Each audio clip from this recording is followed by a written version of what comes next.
జై గురుదేవ్. ఓం శ్రీ సాయిరామ్. అనంత ప్రేమ స్వరూపులారా, నేను మీరు గురు సందేశంలో ధ్యానం ఆవశ్యకత, ధ్యానం అవసరం అనే అంశాన్ని గురించి తెలుసుకున్నారు. ఈరోజు ధ్యానం అంటే ఏమిటి, ధ్యానం అంటే అర్థం ఏమిటి, ధ్యానం అంటే నిర్వచనం ఏమిటి అనే అంశాన్ని గురించి తెలుసుకోబోతున్నారు. వాస్తవానికి ధ్యానం యొక్క అవసరం ఎందుకు వచ్చింది?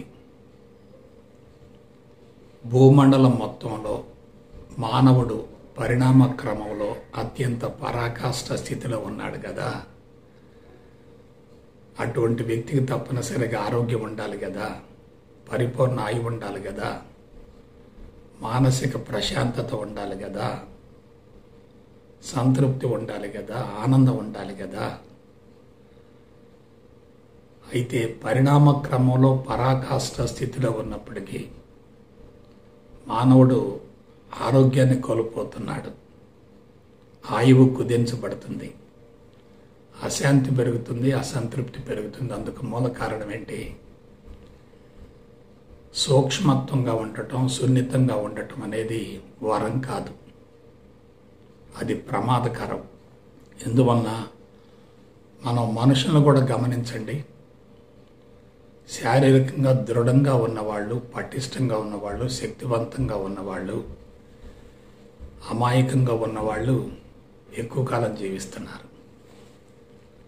సున్నితంగా, సూక్ష్మంగా, మృదువుగా, సుఖవంతమైన, సులభతరమైన జీవితాన్ని కొనసాగించే వాళ్ళంతా కూడా శారీరకంగా బలహీనపడుతున్నారు, రుగ్మతలకు లోనవుతున్నారు. ఆ రుగ్మతలను తొలగించుకోవటం కోసమే వైద్యశాలల చుట్టూ ప్రదక్షిణలు చేస్తున్నారు. భూమండలం మొత్తంలో ఒక మానవ జాతి మాత్రమే సున్నితంగా, సూక్ష్మంగా ఉంది. ఈ సున్నితంగా, సూక్ష్మంగా ఉండటం వల్ల పరిసరాలలో సంభవించేటటువంటి మార్పులను తట్టుకోవటం చాలా కష్టమవుతుంది. నేను ఒక చిన్న ఉదాహరణ చెప్తాను. జంతువులలో రెండు రకాలు ఉన్నాయి. ఒకటి శీతల రక్తపు జంతువులు, మరొకటి ఉష్ణ రక్తపు జంతువులు. శీతల రక్తపు జంతువులలో పరిసరాల్లో వచ్చేటటువంటి ఉష్ణోగ్రత వ్యత్యాసాలకు అనుగుణంగా అంతరంగంలో కూడా మార్పులు సంభవిస్తూ ఉంటాయి. అదే ఉష్ణ రక్తపు జంతువులైతే పరిసరాలతో నిమిత్తం లేకుండా అంతరంగంలో 98.4 ఫారెన్హీట్ ఉష్ణోగ్రత తప్పనిసరిగా ఉండాలి. ఆ ఉష్ణోగ్రత కొంచెం హెచ్చినా తగ్గినా ఏమవుతుంది?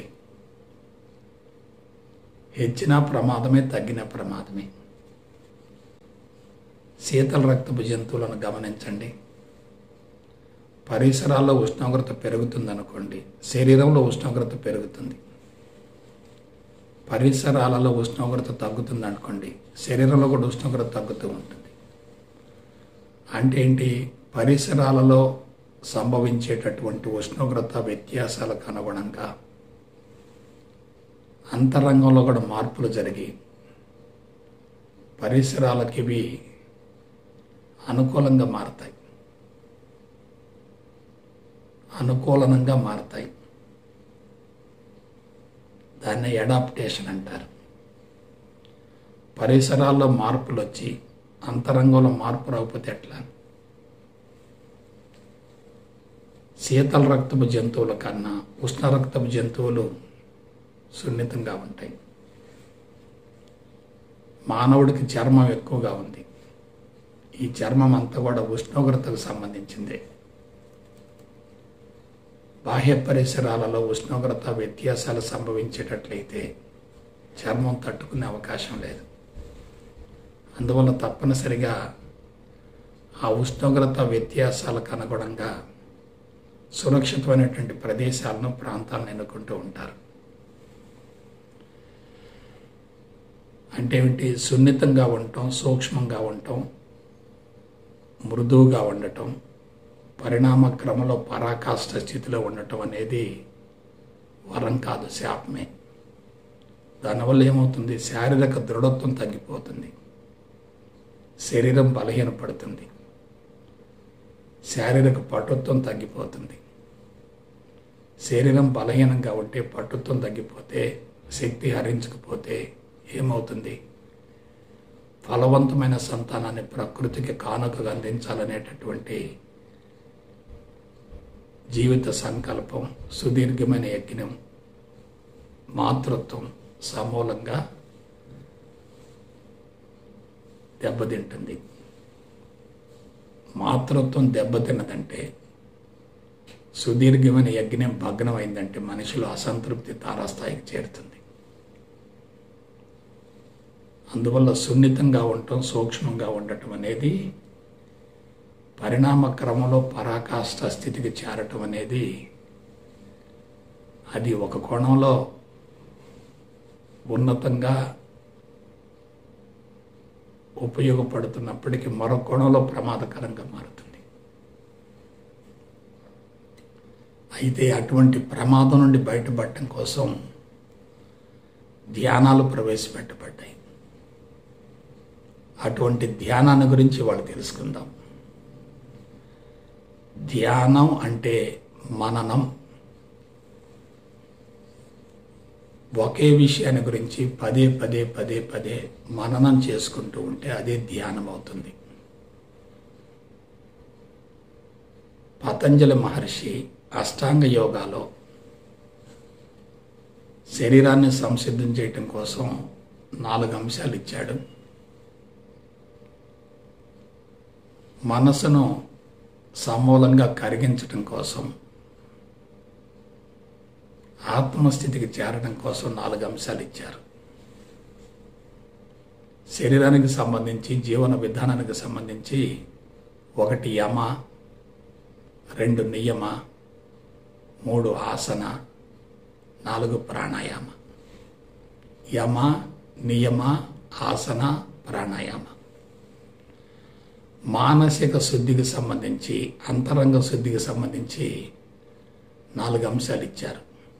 అవేంటి? ప్రత్యాహార, ధారణ, ధ్యాన, సమాధి. సో అక్కడ ధ్యానం అనే పదం ఉపయోగించబడింది. ఉపనిషత్తులలో ధ్యానం అనే పదానికి ఎక్కువగా ప్రాధాన్యతనివ్వలేదు. వాళ్ళు జ్ఞానానికి ప్రాధాన్యతనిచ్చారు. ధ్యానం ద్వారా కర్మలు కరిగిపోతాయని చెప్పలేదు. జ్ఞానం ద్వారా కర్మలు దగ్ధమవుతాయని చెప్పారు. జ్ఞానాగ్ని దగ్ధ కర్మణం అన్నారు. జ్ఞానం అనేటటువంటి అగ్నిలో తరతరాలుగా నిలవన్నటువంటి సంచిత ప్రారంధ కర్మలన్నీ సమూలంగా దగ్ధమైపోతాయని చెప్పి జ్ఞానానికి ఎక్కువ ప్రాధాన్యతనిచ్చారు. అలాగే యోగానికి ఎక్కువ ప్రాధాన్యతనిచ్చారు. అందుకే సమత్వం యోగ ఉచ్యతే అన్నారు. సమత్వం అంటే ఏమిటి? సమతుల్యంలో ఉండటం, సాత్విక భావంలో ఉండటం, సంకల్ప వికల్పాలను రెండింటినీ సమానంగా భావించగలగటం, అదే సమత్వం అంటే, అదే యోగం అన్నారు. అంటే ఉపనిషత్తులలో యోగాన్ని గురించి, జ్ఞానాన్ని గురించి ఎక్కువగా ప్రస్తావించారు, కానీ ధ్యానాన్ని గురించి ప్రస్తావించలేదు. కానీ ధ్యానాన్ని గురించి శాస్త్రయుక్తంగా వివరించినటువంటి వ్యక్తి ఎవరంటే పతంజలి మహర్షి. ఎందువలన? ఆత్మస్థితికి చేరటం కోసం తప్పనిసరిగా ధ్యానం అవసరం అనేటటువంటి ఉద్దేశంతో దాన్ని ప్రవేశపెట్టడం జరిగింది. ప్రత్యాహార, ధారణ, ధ్యాన, సమాధి. ప్రత్యాహారం అంటే ఏమిటి? భౌతిక ప్రపంచం నుండి పంచ జ్ఞానేంద్రియాలను, వాటిని నియంత్రించేటటువంటి చేతన మనస్సును సమూలంగా ఉపసంహరించుకోవాలి. అంటే భౌతిక ప్రపంచంతో ఉన్న సంబంధాన్ని సమూలంగా తెంచివేయాలి. భౌతిక ప్రపంచంతో ఉన్నటువంటి సంబంధం బలీయంగా ఉండేటట్లయితే సాధనకు అది ప్రతిబంధకం అవుతుంది, ప్రమాదకరం అవుతుంది. కాబట్టి సాధన కొనసాగాలంటే తప్పనిసరిగా ఏం కావాలి? భౌతిక ప్రపంచంతో ఉన్న సంబంధం సమూలంగా తొలగిపోవాలి, తెగిపోవాలి. అప్పుడేమవుతుంది? మనిషి జ్ఞానేంద్రియాలను లోపలకు ఉపసంహరించుకుంటాడు. జ్ఞానేంద్రియాలు బాహ్య ప్రపంచం వైపుకు మళ్ళీ అనుకోండి, సమాచారం తప్పనిసరిగా లోపలికి ప్రవేశిస్తుంది. అవే జ్ఞానేంద్రియాలు కరిగిపోయాయి అనుకోండి, బాహ్య ప్రపంచంతో ఉన్నటువంటి సంబంధం సమూలంగా తొలగిపోతుంది. అందుకే మనిషికి ఇంద్రియ నిగ్రహం చాలా అవసరం. ఇంద్రియాలను తప్పనిసరిగా కరిగించుకోవాలి. ఇంద్రియాలు చైతన్యవంతంగా ఉన్నాయనుకోండి, మనిషి తప్పనిసరిగా బాహ్య ప్రపంచం వైపుకే చూస్తూ ఉంటాడు. అటువంటి ఇంద్రియాలలో చర్మము, నాలుక, కండ్లు ఈ మూడు కీలక పాత్ర పోషిస్తాయి. ఈ మూడింటితో పాటు జననాంగం కీలక పాత్ర పోషిస్తుంది. జననాంగం సంతానోత్పత్తి కోసం, జీవిత సంకల్పం నెరవేర్చుకోవటం కోసం, మాతృత్వం అనేటటువంటి పవిత్రమైన యజ్ఞాన్ని నెరవేర్చుకోవటం కోసం తప్పనిసరిగా అవసరం. కళ్ళు భౌతిక ప్రపంచం వైపు చూస్తున్నాయంటే స్థూల దృష్టి పెరుగుతుంది, భిన్నత్వ దృష్టి పెరుగుతుంది, భౌతిక దృష్టి పెరుగుతుంది. అది చాలా ప్రమాదకరం. నాలుక రుచులను కోరుకుంటూ ఉంటుంది. ఆహారం పట్ల అది ఎక్కువగా స్పందిస్తూ ఉంటుంది. రుచులను జయించగలిగితే ఇంద్రియ నిగ్రహం ఏర్పడుతుంది. అయితే వీటన్నిటిని మించి మరొక ఆహారం ఉంది. అదేమిటి? పంచ జ్ఞానేంద్రియాల ద్వారా సేకరించబడే సమాచారం మొత్తం ఆహారమే. ఈ పంచ జ్ఞానేంద్రియాలు బాహ్య ప్రపంచంలోకి చూస్తూ ఉండి సమాచారం అనే ఆహారాన్ని సేకరిస్తూ ఉంటాయి. ఈ సమాచారం అనే ఆహారాన్ని సేకరించడానికి మూలం మరియు ఆధారం ఏమిటంటే సంచిత ప్రారబ్ధ కర్మలు. కాబట్టి మనం తీసుకునేటటువంటి ఆహారం అంటే నోటి ద్వారా తీసుకునేది కాదు, కళ్ళ ద్వారా, భౌతిక ప్రపంచం ద్వారా లోపలకు ప్రవేశించే ఆహారం మొత్తం కూడా ప్రాధాన్యతను సంతరించుకుంటుంది. అటువంటి ఆహారాన్ని సేకరించడానికి, సముపార్జన గావించడానికి మూలం మరియు ఆధారం ఏంటంటే మన అంతరంగమే. కాబట్టి ధ్యానం యొక్క అవసరం, ధ్యానం యొక్క రహస్యం, యోగం యొక్క అవసరం ఎక్కడుందో మీరు ఆలోచించండి. మన అంతరంగంలోనే ఉంది. అంతరంగంలో ఉన్నటువంటి ఆహారమే మనిషిని బాహ్య ప్రపంచం వైపుకు రెచ్చగొడుతూ ఉంటుంది. అంతరంగంలో ఏముంది? ప్రారబ్ధ కర్మలున్నాయి, సంచిత కర్మలున్నాయి. ఈ సంచిత ప్రారబ్ధ కర్మల మూటే, కర్మల మాలే చేతన మనసును ఉద్రేకపరుస్తూ ఉంటాయి. చేతన మనసు ఉద్రేకపడిందంటే పంచ జ్ఞానేంద్రియాలను అది ప్రేరేపిస్తూ ఉంటుంది, రెచ్చగొడుతూ ఉంటుంది. కాబట్టి యోగ రహస్యం ఎక్కడుంది? ధ్యాన రహస్యం ఎక్కడుంది? జీవిత రహస్యం ఎక్కడుంది? ఆధ్యాత్మిక రహస్యం ఎక్కడుంది? మనలోనే ఉంది, బయట లేదు. అందుకే ఆధ్యాత్మికతను గురించి శాస్త్రీయపరమైనటువంటి నిర్వచనం తెలుసుకుంటే మనిషి ఆ మార్గంలో పరిణతి చెందడానికి బలమైనటువంటి పునాది ఏర్పడుతుంది.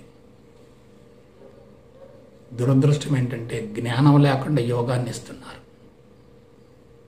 మెంటల్ ప్రిపరేషన్ లేకుండా సాధన చేయిస్తున్నారు. అది చాలా ప్రమాదకరం. అందుకే పతంజలి ఏం చేశాడు గమనించండి. ముందు యమ అన్నాడు, తర్వాత నియమ అన్నాడు, ఆ తర్వాత ఆసన అన్నాడు, ఆ తర్వాత ప్రాణాయామం అన్నాడు, అంతిమంగా ప్రత్యాహారకి వెళ్ళమన్నాడు. యమలో ఏమున్నాయి? సత్యము, అహింస, అపరిగ్రహం, అస్థేయం, బ్రహ్మచర్యం. నియమాలు ఏమున్నాయి? శౌచము, సంతృప్తి, తపస్సు, శరణాగతి, స్వాధ్యాయం. ఇవన్నీ మెంటల్ ప్రిపరేషన్కి చక్కటి మార్గాలు. అవే జ్ఞానానికి సంబంధించినవి, అవే ఆత్మజ్ఞానానికి సంబంధించినవి. వాటిని ఆచరించాలంటే జ్ఞానం తప్పనిసరిగా అవసరం. ఎప్పుడైతే యమ నియమ రెండు ఉన్నాయో తర్వాత శారీరక దృఢత్వం కోసం, పటిష్టం కోసం, అంగసౌష్టం కోసం ఆసనాలు ఆచరించాలి, ఆసనాలను వేయాలి. ఆ తర్వాత నాడీ శుద్ధి కోసం ప్రాణాయామం కావాలి. ఆ తర్వాత ప్రత్యాహార. ఏమిటి ప్రత్యాహార?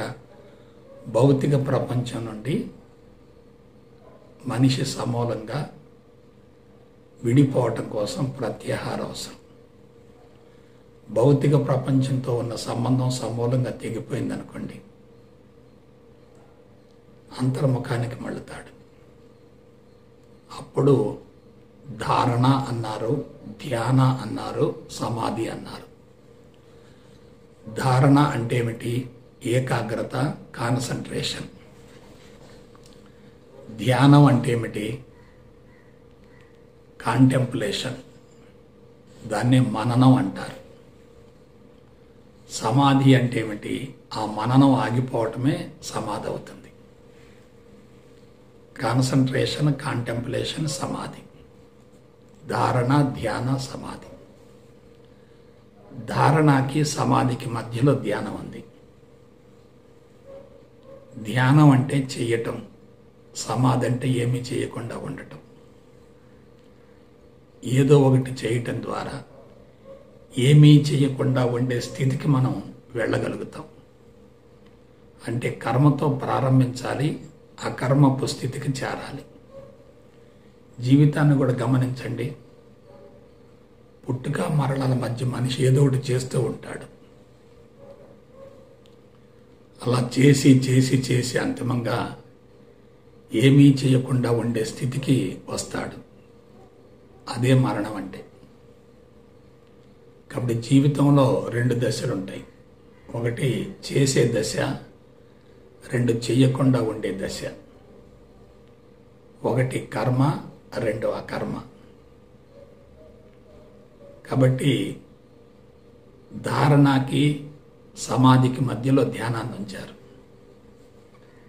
ఇప్పుడు ధ్యానం అంటే ఏమిటో తెలుసుకుందాం.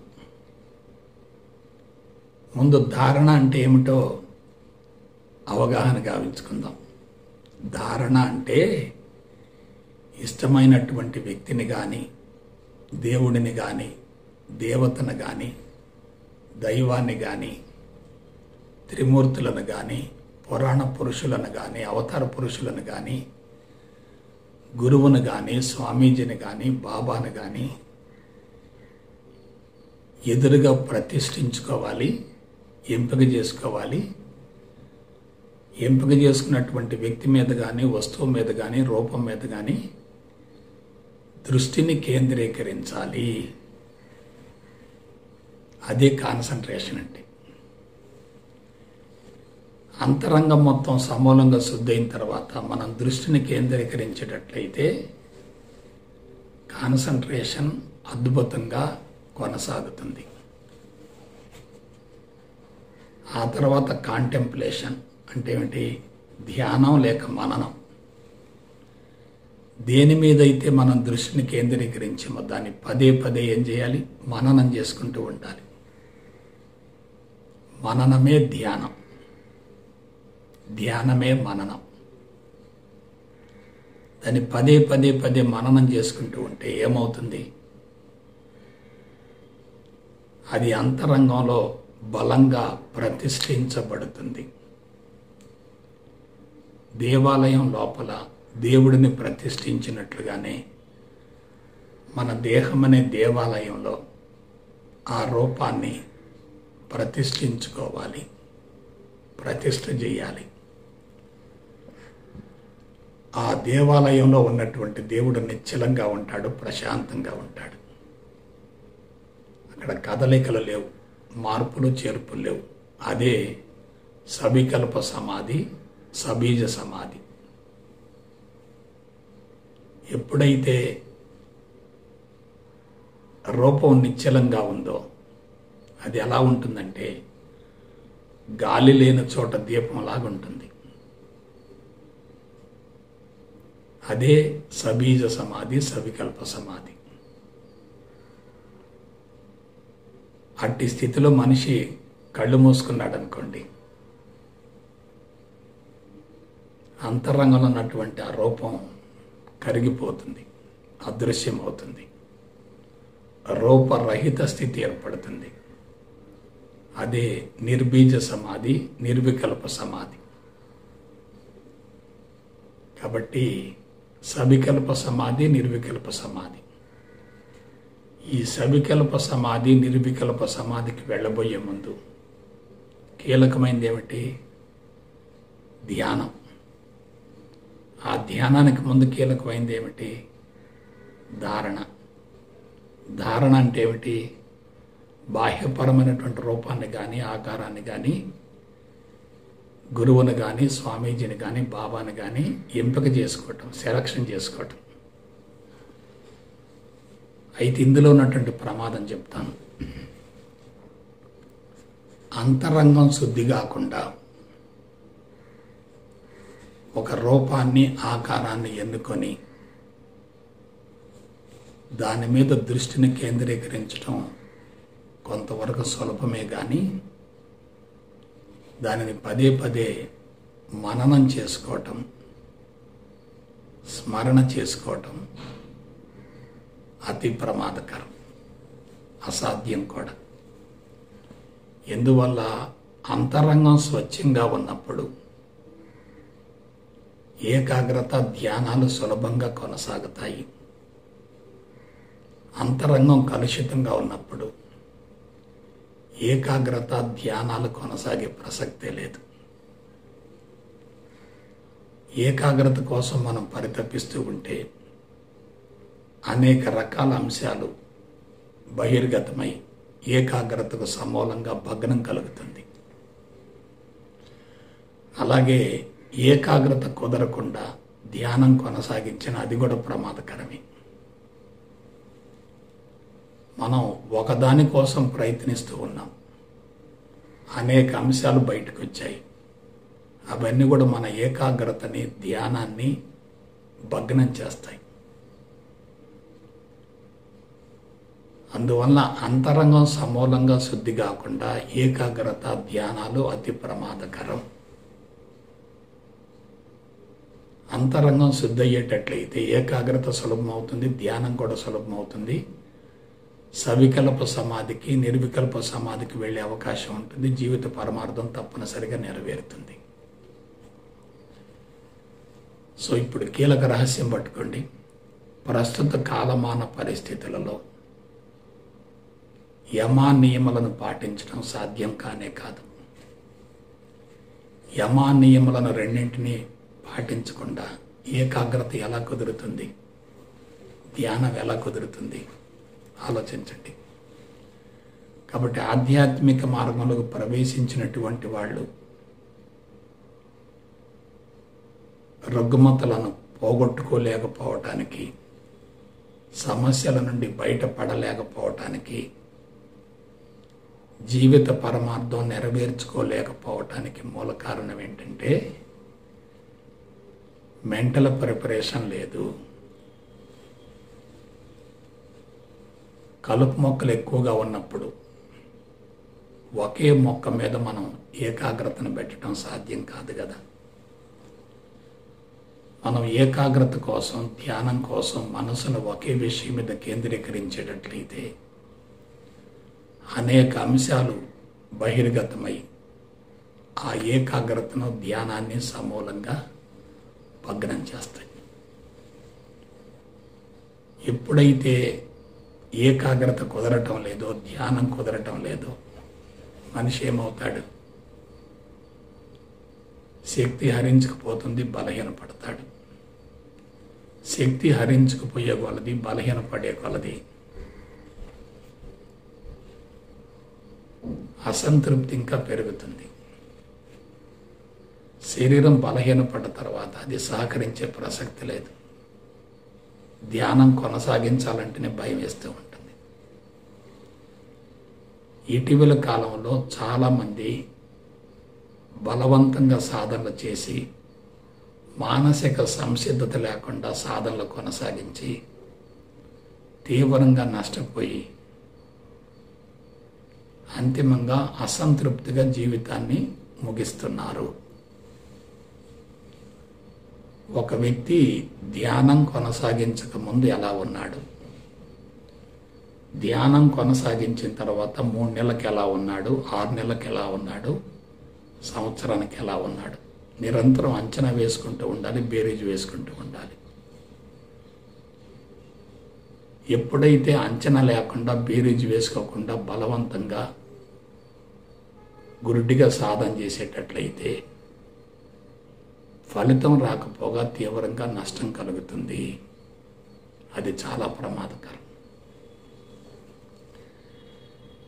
కాబట్టి అంతరంగంలో సంచిత ప్రారంభ కర్మలు ఎక్కువగా ఉండి, సంస్కారాల మోతాదు ఎక్కువగా ఉండి, ధ్యానం కోసం ప్రయత్నించడం చాలా ప్రమాదకరం. అసలు ప్రత్యాహారే సాధ్యం కాదు. ప్రత్యాహారం లేకుండా ధారణకు వెళ్ళకూడదు, ధారణ లేకుండా ధ్యానానికి వెళ్ళకూడదు. ధ్యానానికి వెళ్ళిన తర్వాత సవికల్ప సమాధి, నిర్వికల్ప సమాధి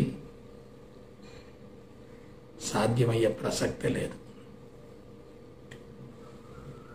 పునాది బలహీనంగా ఉండి ఎంత పెద్ద భవనాన్ని నిర్మించినదంతా కూడా ప్రమాదకరమే కదా. కాబట్టి పతంజలి మహర్షి యొక్క ఉద్దేశం ప్రకారం మనిషి నిర్వికల్ప సమాధిని అందుకోవటానికి బలమైనటువంటి పునాదులు ఏమిటంటే యమ, నియమ. ఆ రెండింటి తర్వాతనే ఆసనాలు, ఆ తర్వాత ప్రాణాయామ, ఆ తర్వాతనే ధారణ, ఆ తర్వాతనే ప్రాణాయామ, తర్వాత ప్రత్యాహార, ప్రత్యాహార తర్వాతనే ధారణ, ధారణ తర్వాతనే ధ్యాన, ధ్యాన తర్వాతనే సవికల్ప సమాధి, ఆ తర్వాతనే నిర్వికల్ప సమాధి. అందువలన వీటిలో ఏ ఒక్కటి లేకపోయినా, లింకు దిగిపోయినా మనిషి దెబ్బతింటాడు, సాధనలో తిరోగమనం జరుగుతుంది. మీరు కొన్ని సంస్థలను గమనించండి, శారీరక ప్రక్రియలను పూర్తిగా వదిలేసి ధ్యానంలో కూర్చోబెడుతున్నారు. కొంతమంది శారీరక ప్రక్రియలను అందిస్తూ ధ్యానాన్ని వదిలేస్తున్నారు. మనిషి పరిపూర్ణుడు అవటానికి అన్నీ అవసరమే కదా. అన్ని మార్గాలు కలిస్తేనే పరిపూర్ణం అవుతుంది కదా. కాబట్టి యమ అవసరం, నియమ అవసరం, ఆసన అవసరం, ప్రాణాయామ అవసరం, ప్రత్యాహారం కూడా అవసరమే. ఆ తర్వాతనే ధారణ, ధ్యాన, సమాధి. కానీ మనుషులు ఎక్కడ దెబ్బతింటున్నారో ధ్యానంలో ప్రత్యాహార వైఫల్యం చెందుతుంది, ధారణ కష్టంగా ఉంది, ధ్యానం ప్రమాదకరంగా మారింది, తిరోగమన పరిణామం జరుగుతుంది. ఆలోచనలు లేకుండా ఉండాలనుకుంటున్నారు. దేని పట్ల ఏకాగ్రత ఉంచారో అదే నిశ్చలంగా, స్థిరంగా ఉండాలనుకుంటున్నారు. అది వాస్తవం కానే కాదు, చాలా ప్రమాదకరం. ఇంకొక విషయం, మనం త్రిమూర్తులను కానీ, అవతార పురుషులను కానీ, ఇష్ట దైవాన్ని కానీ, దేవతను కానీ, గురువులను కానీ, బాబాలను కానీ, స్వామీజీలను కానీ ధ్యానం కోసం ఉపకరణంగా వాడుకునేటట్లయితే అది చాలా ప్రమాదకరం. ఎందువలన ఆ రూపం కానీ ఆకారం కానీ దేవత కానీ దేవుడు కానీ పురాణ పురుషుడు కానీ అవతార పురుషుడు కానీ త్రిమూర్తులు కానీ లోపలికి ప్రవేశిస్తే వాళ్ళు మన దేహాన్ని ఆక్రమించుకుంటారు. ఒక దేవత పట్ల మనకు ఆకర్షణ ఉందనుకోండి, ఇతర దేవతలను లోపలికి ప్రవేశింపనీయం. మనం ఉపయోగించుకునేటటువంటి దేవత పట్ల రాగం ఉంటుంది, మిగతా దేవతల పట్ల దేవుళ్ళ పట్ల ద్వేషం ఉంటుంది, వ్యతిరేకత ఉంటుంది. ఒకదాన్ని కోరుకోవటం అంటే పరోక్షంగా మిగతా వాటిని అన్నింటినీ వ్యతిరేకించడమే కదా. అది ఎంత ప్రమాదం. ఇంకొక విషయం, ఎప్పుడైతే ఒక రూపం లోపలికి ప్రవేశించిందో ఆ రూపం యొక్క స్వభావాన్ని బట్టి మన జీవితం కొనసాగుతుంది. అంటే మన జీవితాన్ని ఆ రూపం ఆక్రమించుకుంది. రూపంతో సంబంధం ఏర్పడింది, బలీయమైనటువంటి బంధం ఏర్పడింది. సంబంధం బంధం రెండు ఏర్పడ్డాయి అనుకోండి, సంబంధం బంధం రెండు ఏర్పడ్డాయి అనుకోండి, స్వేచ్ఛకు అవరోధమే కదా. అసలు ధ్యానం యొక్క ఉద్దేశం ఏమిటి? ధ్యానం యొక్క అవసరం ఏమిటి? జన్మ జన్మలుగా సంక్రమించినటువంటి సంస్కారాలను సమూలంగా తొలగించుకోవాలి, అంతరంగాన్ని శుద్ధి చేసుకోవాలి, అంతరంగాన్ని పవిత్రంగా ఉంచుకోవాలి, అంతరంగాన్ని పూర్తిగా ప్రక్షాళన చేసుకోవాలి. మరి ఏదైనా ఒక రూపాన్నో ఆకారాన్నో లోపలకు తీసుకొని లోపల ప్రతిష్ఠించుకుంటున్నాం అనుకోండి, మరి అంతకుముందే ఉన్నటువంటి సంచిత ప్రారంభ కర్మల సంగతి ఏమిటి? కలుపు మొక్కల సంగతి ఏమిటి? పిచ్చి మొక్కల సంగతి ఏమిటి? విషపు వృక్షాల సంగతి ఏమిటి? అవన్నీ అక్కడ ఉన్నాయి కదా. అవన్నీ తొలగిపోకుండా రూపాన్ని ప్రతిష్ఠిస్తే అది ఎలా ఉంటుంది? అడవిలో ఉన్నటువంటి శిల్పం మాదిరిగా ఉంటుంది. కాబట్టి పతంజలి ఆనాటి కాలమాన పరిస్థితులను బట్టి ధారణ, ధ్యాన, సమాధి అనేటటువంటి అంశాలను అందించారు తప్ప అవి నవీన మానవుడికి ఉపయోగపడే ప్రసక్తే లేదు. కాబట్టి ఎక్కువ మంది ఆధ్యాత్మిక మార్గంలోకి ప్రవేశించిన తర్వాత బలహీనపడటానికి మూల కారణం ఏంటంటే ఏకాగ్రత, ధ్యానాలను బాహ్యపరమైనటువంటి వస్తువులతో సంబంధం ఏర్పరచుకొని కొనసాగించటం. బయట నుండి ఏదో ఒక ఆకారాన్ని స్వీకరిస్తున్నామంటే అది ఎంత ప్రమాదకరం మీరు ఆలోచించండి. బంధాలన్నీ కూడా స్వేచ్ఛకు అవరోధమే కదా. మీరు ఒక గురువునో, స్వామీజీనో, బాబానో లోపలికి తీసుకొని నామస్మరణం చేస్తూ, జపం చేస్తూ, ధ్యానం చేస్తూ, మననం చేసుకుంటూ పదే పదే ఉచ్చరిస్తూ ఉన్నారనుకోండి, ఆ రూపం లోపల ప్రతిష్ఠించబడుతుంది, అది బంధంగా మారుతుంది. వేరొక రూపాన్ని స్వీకరించడానికి మనసు అంగీకరించదు కదా. అక్కడే రాగద్వేషాలు ఏర్పడుతున్నాయి కదా. రాగద్వేషాలుంటే సాధన ఎలా ఉంటుంది? రాగద్వేషాలు లేకపోతే సాధన ఎలా ఉంటుంది? ఆలోచించండి. ఒక వ్యక్తి సాధన ప్రారంభించక ముందు ఆరోగ్యంగా ఉండి, సంసార జీవితంలో చురుగ్గా పాల్గొంటూ ఉండి, వృత్తిలో, వ్యాపారంలో, దైనందిన కార్యక్రమాల్లో రాణిస్తూ ఉండి, సాధన ప్రారంభించిన తర్వాత 3 నెలలకో, 6 నెలలకో, సంవత్సరానికో శారీరకంగా బలహీనపడేటట్లయితే, లైంగిక పటుత్వాన్ని కోల్పోయేటట్లయితే అది తప్పనిసరిగా తిరోగమన పరిణామమే. ఎప్పుడైతే ఏకాగ్రత కోసం మనసుని ఒకే వస్తువు మీద కేంద్రీకరిస్తామో, శక్తి అంతా కూడగట్టుకొని మెదడంతా కూడా వేడెక్కుతుంది. అందుకే చాలామంది తప్పుడు ధ్యానాలు కొనసాగించే వాళ్ళని మీరు గమనించండి. ముఖం పీక్కుపోయి ఉంటుంది, చర్మం నల్లబడుతుంది, ఆకలి తగ్గుతుంది, స్తబ్దతగా ఉంటారు, నిద్ర సరిగా పట్టదు, మగత నిద్రగా ఉంటారు, సంసార జీవితం పట్ల విముఖతగా ఉంటారు. దీనికి అన్నింటికీ మూల కారణం ఏంటి? బంధాలు పెరగటమే, శక్తి హరించుకుపోవటమే. ధ్యానంలో ఉన్నప్పుడు సూక్ష్మమైనటువంటి శక్తి అంతా కూడా ఒకే వస్తువు మీద, ఒకే అంశం మీద కేంద్రీకరించబడేటట్లయితే శరీరం మొత్తం కూడా బలహీనపడుతుంది. అది చాలా ప్రమాదకరం. కాబట్టి అశాస్త్రీయ సాధనలు అంటే సమాచారం లేకుండా, జ్ఞానం లేకుండా సాధనలు కొనసాగించడమే. జ్ఞానం కూడా పరిపూర్ణ జ్ఞానం తప్పనిసరిగా అవసరం. పరిపూర్ణ జ్ఞానం లేకుండా సాధన కొనసాగిస్తే అది కూడా ప్రమాదకరం అవుతుంది. అందుకే ఆ మార్గంలోకి ప్రవేశించకపోయినా పర్వాలేదు, ప్రవేశించిన సాధన కొనసాగించకపోయినా పర్వాలేదు. తప్పుడు సాధనలు కొనసాగించేటట్లయితే తిరోగమన పరిణామం జరిగేటట్లయితే ఆ మనిషి కుటుంబంలో, సమాజంలో, బంధువులలో, మిత్రులలో అభాస్పాలవుతాడు. అందుకే నేను శాస్త్రీయత అనే పదాన్ని ఎక్కువగా వాడుతూ ఉన్నాను. అశాస్త్రీయ విధానాలు అతి ప్రమాదకరం.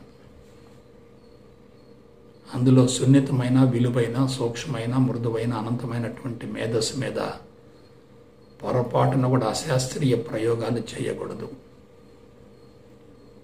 సిద్ధాంతం పర్ఫెక్ట్గా ఉంటే ప్రయోగం ఎక్సలెంట్గా ఉంటుంది, ఫలితం అద్భుతంగా ఉంటుంది. సిద్ధాంతం సరిగా లేకుండా ప్రయోగం చేస్తే ఎలా?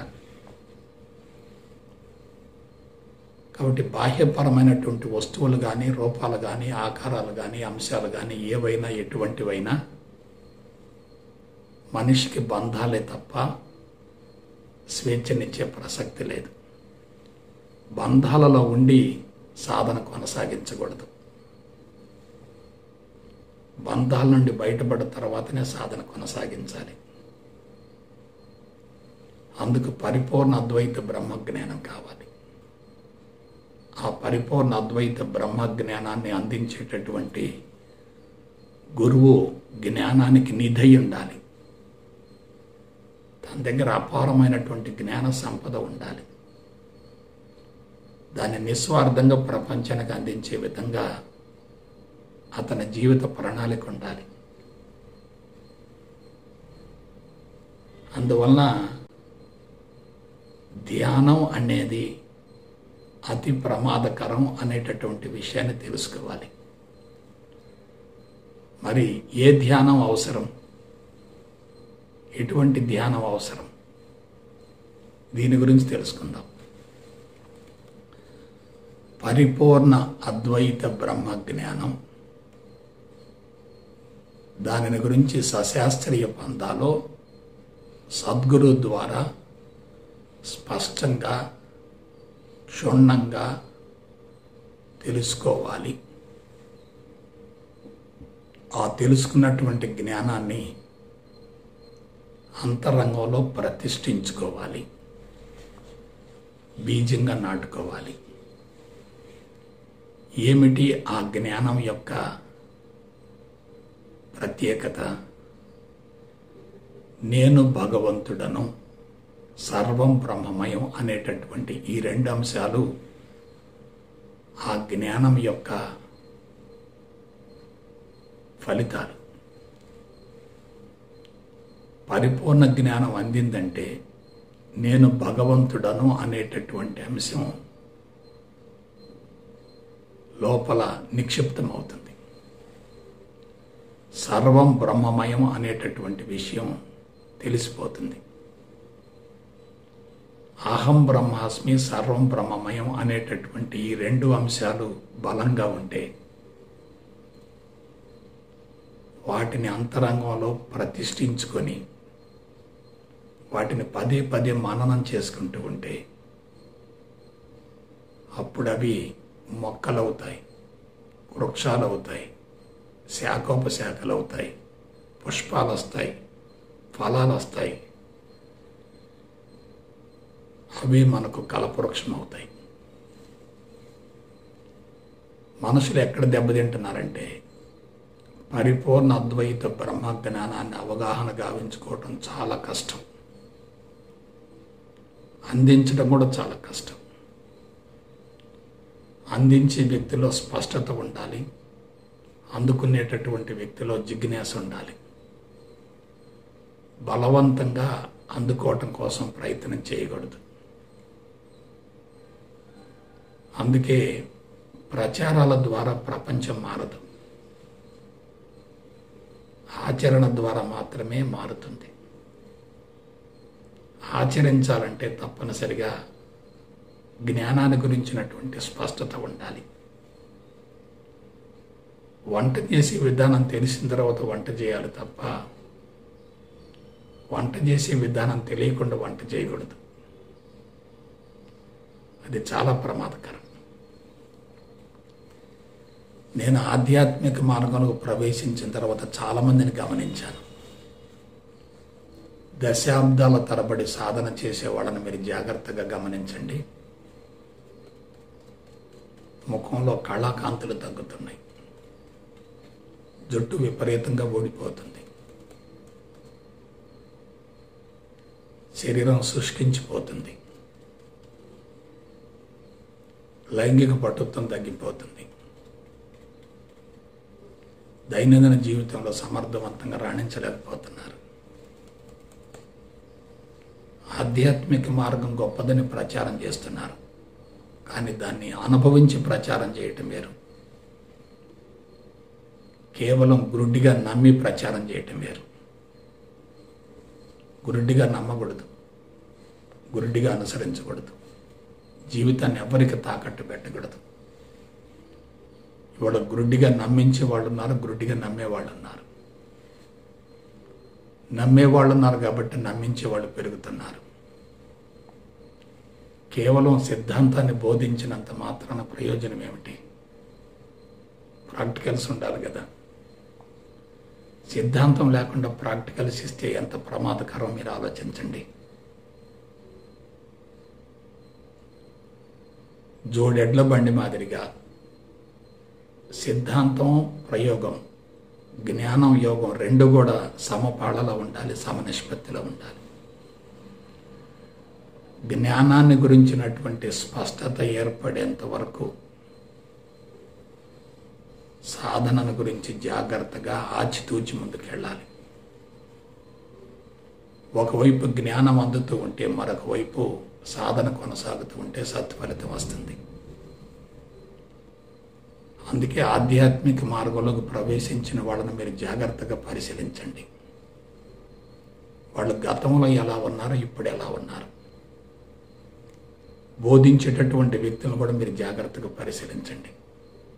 వాళ్ళ ముఖం ఎలా ఉంది, వాళ్ళ మాట ఎలా ఉంది, వాళ్ళు అందించే జ్ఞానం ఎలా ఉంది, వాళ్ళ అంతరంగం ఎలా ఉంది, వాళ్ళ జీవన విధానం ఎలా ఉంది, వాళ్ళ ఆలోచన విధానం ఎలా ఉంది, జీవన సరళి ఎలా ఉంది, వాళ్ళు అనుభవించింది అందిస్తున్నారా, కేవలం తెలుసుకున్నది అందిస్తున్నారా, సేకరించింది అందిస్తున్నారా అనే విషయంలో జాగ్రత్త పడాలి. ఎందువలన మనం జీవితాన్ని గురించి ఆలోచిస్తున్నాం. జీవితం చాలా విలువైంది. అది గాడి తప్పితే దాన్ని సరైనటువంటి పందాలోకి మళ్లించడం చాలా కష్టం. అందువలన మనం ఒక మార్గాన్ని ఎన్నుకోబోయే ముందే దాని గురించి అన్ని కోణాల నుండి లోతుగా అధ్యయనం చేయగలగాలి. బలవంతంగా ప్రవేశించకూడదు, గురుడిగా నమ్మకూడదు, గురుడిగా అనుసరించకూడదు, గురుడిగా ఆచరించకూడదు. అందుకే చెప్తుంటారు, blind faith is always dangerous. ఇవాళ ఆధ్యాత్మికతలో ఎక్కడో అశాస్త్రీయత పెరుగుతుంది. ఆధ్యాత్మికత వ్యాపారాత్మకంగా మారుతుంది. ఆధ్యాత్మిక సంస్థల పట్ల విపరీతమైన పోటీ నెలకొని ఉంది. ఎవరికి వాళ్ళు మా విధానమే గొప్ప అంటున్నారు. అది వాస్తవం కానే కాదు. సత్యం ఒక్కటే. ఆ సత్యానికి చేరటానికి మార్గాలు అనేకం ఉన్నాయి. ఎవరి అభిరుచికి తగ్గట్టు, ఎవరి అంతరంగ స్థితికి తగ్గట్టు, ఎవరి మనస్తత్వానికి తగ్గట్టు, ఎవరి సంస్కారాలకు అనుగుణంగా వాళ్ళు మార్గాన్ని ఎన్నుకోవాలి తప్ప ఒక మార్గాన్ని అందరి మీద బలవంతంగా ప్రయోగించకూడదు. కాబట్టి సంస్థలను పరిశీలించండి. సంస్థలను నడిపేటటువంటి అధినేతలను కూడా పరిశీలించండి. వాళ్ళు అందించేటటువంటి విధానాన్ని కూడా లోతుగా అన్ని కోణాల నుండి అధ్యయనం చేయండి. చాలా ప్రమాదకరం ఇవాళ. అశాస్త్రీయ విధానాలను అనుసరించి మోసపోవద్దు, నష్టపోవద్దు. ఇదే నా సలహా. నేను అశాస్త్రీయ విధానాలను అనుసరించి ప్రాథమికంగా నష్టపోయాను. కానీ హేతువాదం, నాస్తికవాదం, వామపక్షవాదం, సైన్స్ పరిజ్ఞానం ఇటువంటి మొత్తం ఉండటం వల్ల నేను ఆ ప్రమాదం నుంచి బయటపడగలిగాను. అందుకే నేను ఈ విషయాలను గురించి పదే పదే హెచ్చరిస్తున్నాను. ఎవ్వరికి జీవితాన్ని తాకట్టు పెట్టవద్దు. ఏ సంస్థలు ఇరుక్కుపోవద్దు. ఏ గురువుతో భౌతిక సంబంధాన్ని ఏర్పరచుకోవద్దు. ఎప్పుడైతే భౌతికపరమైన సంబంధం ఉంటుందో అక్కడ జ్ఞానం బలహీనపడుతుంది. జ్ఞానం ముఖ్యం తప్ప వ్యక్తి ముఖ్యం కాదు. అందించేటటువంటి విధానాన్ని గురించి ఆలోచించుకోవాలి తప్ప అందించేటటువంటి వ్యక్తిని గురించి ఆలోచించకూడదు. వ్యక్తితో సంబంధం ఏర్పడింది అనుకోండి, అందించేటటువంటి విధానం పట్ల ఆసక్తి తగ్గుతుంది. కాబట్టి బిడ్డలారా, ధ్యానం అంటే మననం. ఏమిటి మననం? పరిపూర్ణ అద్వైత బ్రహ్మజ్ఞానాన్ని మననం చేసుకోవాలి. పరిపూర్ణ అద్వైత బ్రహ్మజ్ఞానంలో ఉన్నటువంటి కీలకమైనటువంటి పదాలు ఏమిటంటే, 1 అహం బ్రహ్మాస్మి, 2 సర్వం బ్రహ్మమయం. అయితే కేవలం పదాలను ఉచ్చరించడం కాదు, పదాలను మననం చేసుకోవటం కాదు, పదాలను ధ్యానం చేయటం కాదు. ఆ పదాలకు వెనుకున్నటువంటి శాస్త్రీయతను గురించి లోతుగా సమూలంగా అవగాహన గావించుకోవాలి. అర్థం లేకుండా మంత్రాన్ని ఉచ్చరించడం వ్యర్థం అంటారు. మంత్రాన్ని అర్థంతో సహా ఉచ్చరిస్తూ ఉంటే అది శక్తిని పెంచుతుంది. ఆ మంత్రం కూడా ఎలా ఉండాలి? బాహ్యపరమైనటువంటి బంధాలను పెంచకూడదు. మన అంతరంగాన్ని శుద్ధి చేసే విధంగా ఉండాలి. కాబట్టి యజుర్వేదం, అధర్వణ వేదం ఈ 2 కీలకమైనటువంటి వేదాలు.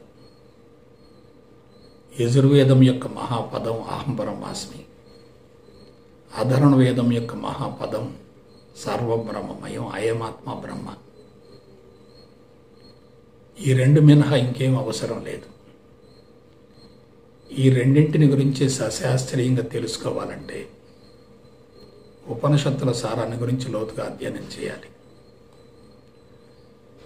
మిగతా ఏ పుస్తకాలు చదవకూడదు.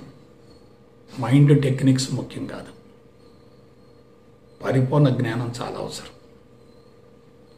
ఇవాళ మార్కెట్లో లభించేటటువంటి పుస్తకాలన్నీ కూడా ఎవరికి వాళ్ళు తమ యొక్క బుద్ధిమట్టాన్ని ఉపయోగించి అందిస్తున్నారు. కానీ బుద్ధిమట్టం ముఖ్యం కదా, ఆత్మస్థితి చాలా అవసరం. ఋషులు అంతరాత్మ నుండి, అంతర్వాణి నుండి, అంతర్యామి నుండి ఆధ్యాత్మికతను అందించారు. కాబట్టి వాళ్ళు అనుసరించిన విధానాన్ని అనుసరించాలి తప్ప మనం వేరే మార్గంలోకి వెళ్ళకూడదు. అది చాలా ప్రమాదకరం. కాబట్టి పరిపూర్ణ జ్ఞానాన్ని మననం చేసుకునే విధంగా దానిని గురించి అన్ని కోణాల నుంచి లోతుగా అధ్యయనం చేసి విశ్లేషించుకొని విచారించుకొని ధ్యానాన్ని కొనసాగించే విధంగా మీ మనసును సంసిద్ధం చేసుకుని సత్ఫలితాన్ని పొందుతారని మనస వాచ కర్మణ కోరుకుంటూ సెలవు తీసుకుంటా. జై గురుదేవ్, జై గురుదేవ్, జై గురు.